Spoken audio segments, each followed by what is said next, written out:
love being a bot finder and trying to find bots in the wild, and you can too. They make it pretty easy. So I was watching a YouTube video on Kamala Harris and her agenda or proposal for black men that she put out, and I go into the comments and I see this. She had no problem putting innocent black men in prison as a prosecutor in SF. You notice some things in here, right? Like no is capitalized, B is capitalized, S.F, etc. And then I keep scrolling down and I see same thing, right? She had no problem putting innocent black men in prison as prosecutor in S.F. So obviously this is a bot that's just using the same sentence. We've seen this so many different times.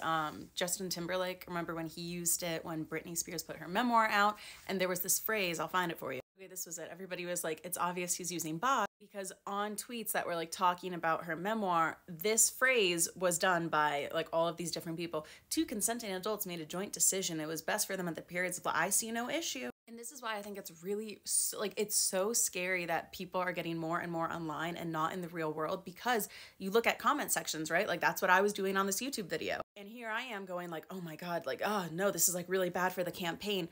This is a bot. Like, this is not a real person. If anything, this was probably paid for by the opposing, political side. So it really gives me nothing about what people are thinking. Same with this, with Justin Timberlake, right? Like, they form a sentence, and this is crafted by teams of people to make you, who's reading this thing about Britney Spears, read this comment and go, huh, I guess they were adults. This person sees no issue. Am I crazy for having an issue? Like, blah, blah, blah. And what really freaks me out is that I see this all the time on TikTok, because like, I just think so many young people are on here, and you ever see a viral video and it has like zero, comments aren't allowed in it. So then somebody will make a stitch to that video and everybody will be commenting about the viral video because there wasn't a comment section allowed in the original. Well, whenever that happens, I see a lot of people be like, oh my God, thank God there's a comment section here. Like, I didn't know what to think about the other video. And it's like, my God. So now not only do people not know what to think, but there's all these powerful bots at play with everything, politics, celebrity, everything. So that way, even if you have like